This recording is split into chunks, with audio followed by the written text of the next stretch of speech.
I accept with profound humility and profound gratitude the nomination of our great party, the All Progressive Congress, to stand again as your presidential candidate in the 2027 election.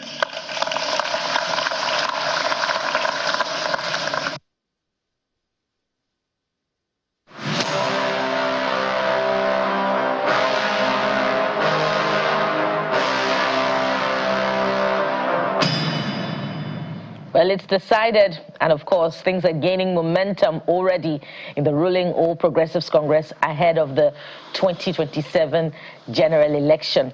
But let's get to what the papers are saying, especially about the conduct of those party primaries that took place across board in the All Progressives Congress and, of course, in other political parties over the weekend. And guess what? TGIM, sorry, pardon me. That's how you know that Mr. Adayo Akintobi joins us on the newspaper review segment this morning. And he's looking a lot like Jeffrey. Very Monday-ish, very... Yes. Monday. It's a new beginning. Monday is always a new beginning. Always a new beginning. Absolutely. So let's get to it, Mr. Akintobi. Yes. This Nigeria is our first paper. Tinubu, I also lose sleep. Wait over economy. Admits insecurity in the country, vows to fight it. APC presents president with 2027 nomination certificate. I'm sure there's a lot for you to chew on this morning. It's his disposition or acknowledgement about the challenge of insecurity in the country. And of course, those numbers, Mr. Akintobi, we've had a good time talking about it, but I'm interested in your thoughts about those numbers as well. 10.9 million. The thing that occurred to me was, how do you count 11 million votes one by one in a few hours? Do you know how many 11 million really is? This is a fantastically large amount of numbers. And to think that the way they counted them was head by head by head, I think it would have been a logistical nightmare to actually have been able to count and collate that many votes in that short a period of time, even when we have the general elections that have just double that quantity. And of course, they've got the logistical strength to cover the entire country. They're not able to count them that quickly. And they've got technology on their side. This one was manual. So those numbers might be a bit fantastic in terms of they might just be estimates. But the bottom line was, as Jeff said, which I agree with, the APC tested the waters. You know what? That's a very beautiful way. You euphemism for saying they lied. There are certain things we can't say on national television. Absolutely.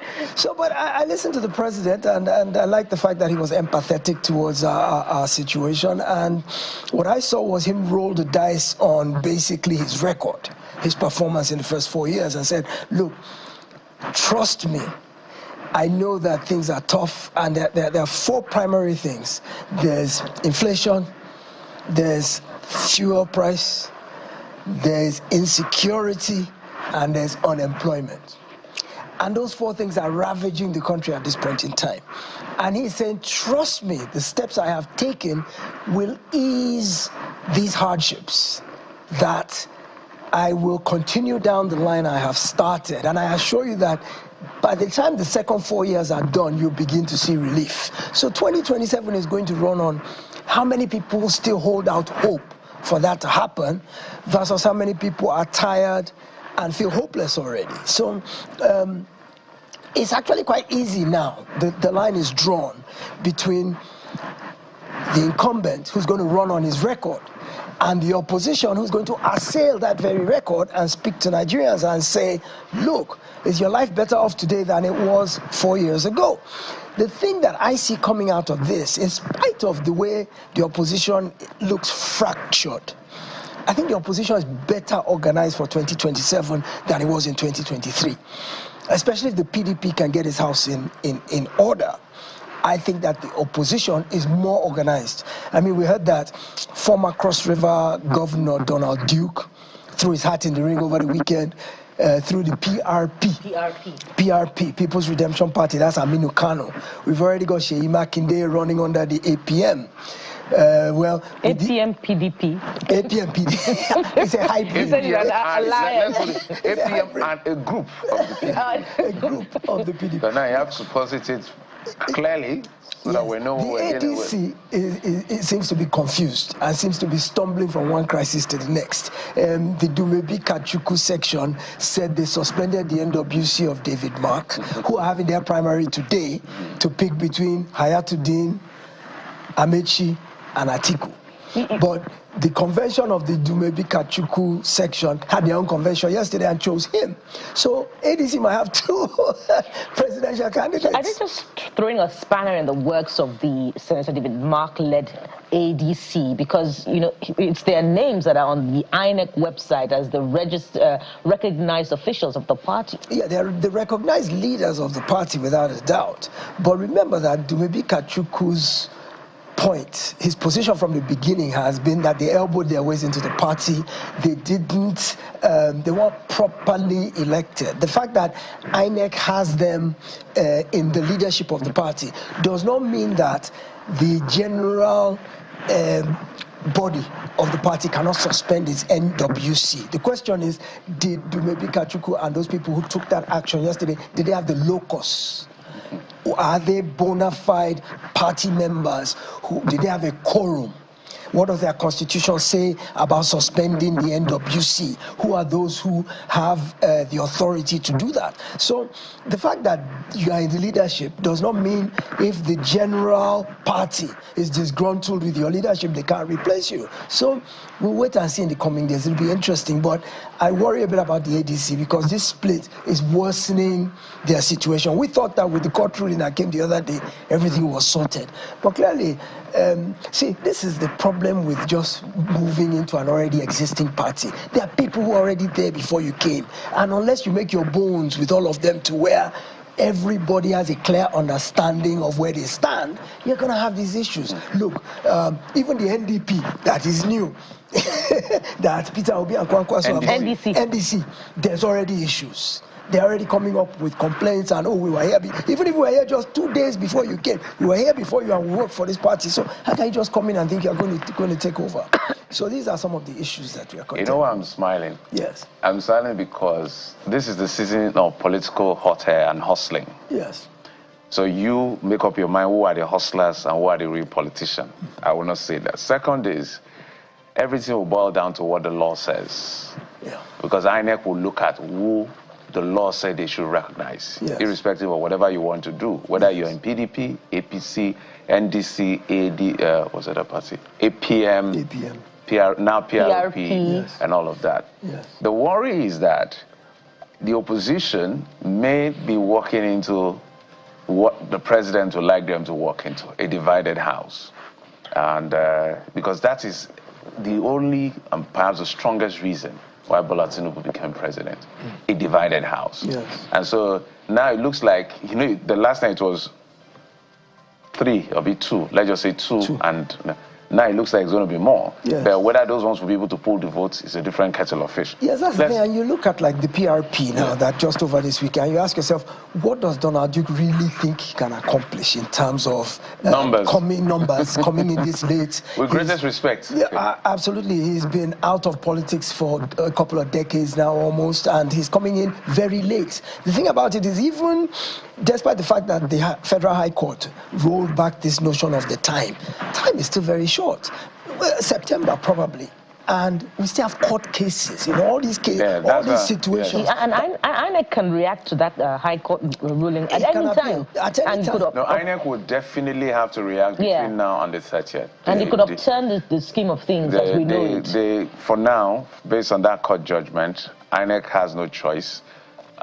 They have only one option: to appeal the case or stay execution, or just implement if they don't want all the headache. Absolutely. You know, I think it's not as if anything INEC did is totally wrong. It's just that they wanted to put their house in order. But the law says, why are you doing this when there's supposed to be more time? You know. But let's go to Daily Trust. Okay. Daily Trust. ADC presidential primaries, Atiku Amechi Hayatuddin battle for tickets. Yes, we've talked about that. And so let's focus on this ADC for a moment that you mentioned, because they look like it's a very interesting party to look at, because they built a momentum that Nigerians were like, okay, I think APC should be worried now until people like Obi and Kwankwaso left the party. Yes. Now Dumebi has led his people to say he's the sole presidential candidate. David Mark is the one recognized.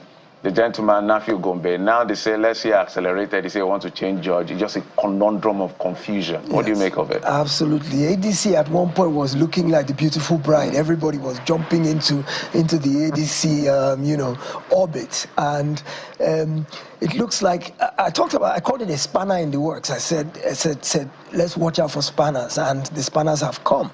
And they've come relentlessly. And it looks like the ADC now has lost its momentum. They've taken the wind out of the sails of the ADC with all this contention. It wouldn't surprise me if it's sponsored, because at one point it was really looking like it was coming together as a formidable opposition. And in politics, look, all's fair and equal in love and war. In politics, you deploy your strength where you can. And so if you are seeing the ADC as a threat, it's incumbent upon you to do whatever is legal.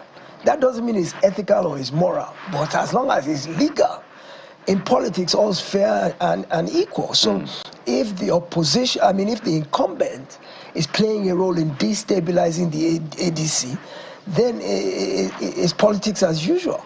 But it's unfortunate, because I think now, if they have been able to coalesce around the ADC the way it started out in the beginning, where all the opposition people were all congregating there, when OP went there, Atiku went there, Amechi went there, we saw Aregbe Shola, we saw El Rufai, we saw Layali Moke. There were some big heavyweight names across the Nigerian political spectrum that were all gathering. The tier 1s and the tier 2s and the tier 3s. All the tiers were all gathering under ADC.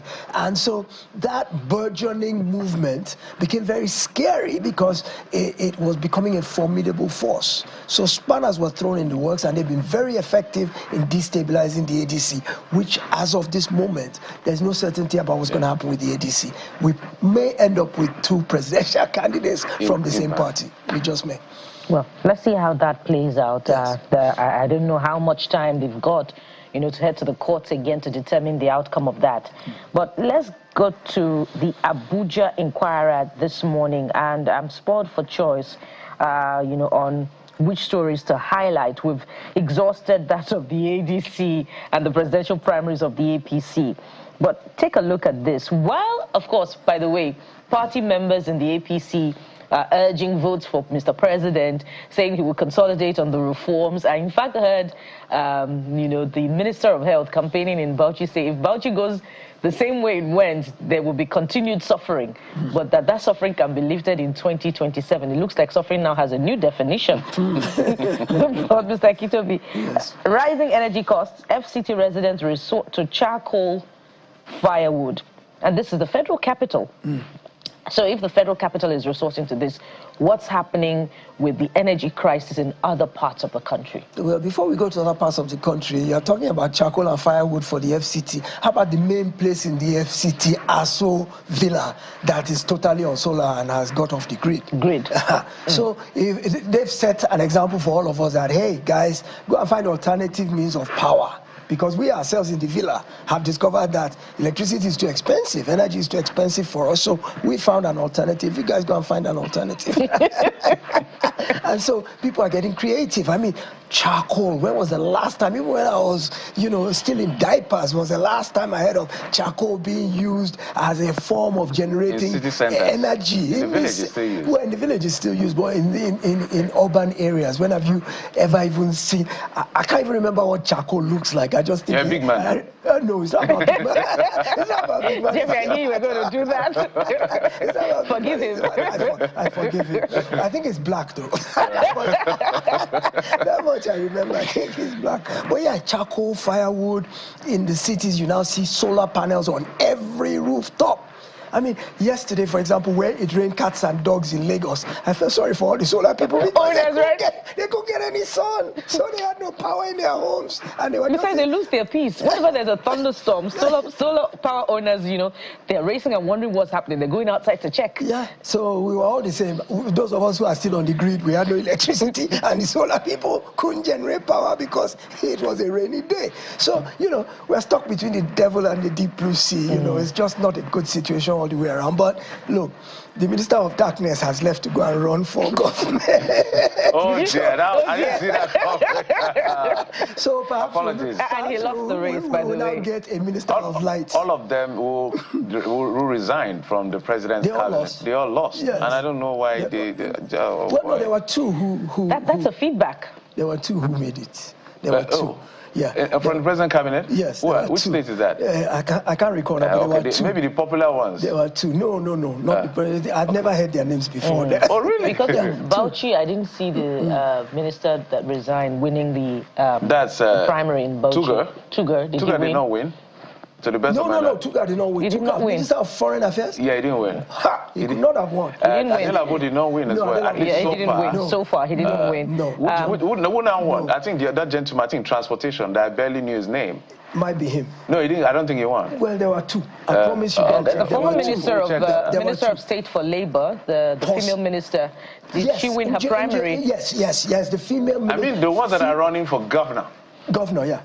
No, she's not running for governor. She wants to return to the National Assembly. No, I'm focusing on the ones that want to be governor. Not No. I don't think any of them. With the greatest respect, that minister transfer, I don't even know his name. Mr. Saidu Al-Khali. Okay. I hope I'm right. The ones I'm talking about are National Assembly. No. Yes. I'm talking about the ones who wanted to be governors. Okay, no, you know what, Jeffrey? That's a cue for our production team. We need to do a tally of those who have won. No, we're waiting. It's very deliberate because let the party come out with a list, complete list. Since they say it's NW, then we'll now know what to do. It's an ongoing process. And of course, for those who didn't win, that's a feedback for the administration, as we have done a roundup of feedback of what Nigerians are saying about some of the leading stories. I must thank Mr. Dayo Akintobi for coming through to put the stories in perspective. He's a journalist and public affairs analyst. Thank you, Mr. Thank God it's Monday. Yeah, TGIM. Absolutely. And so we'll take a moment now. When we return, we'll begin. Yes, we'll continue our analysis of the conduct of the primaries. So stay with us. We'll be right back.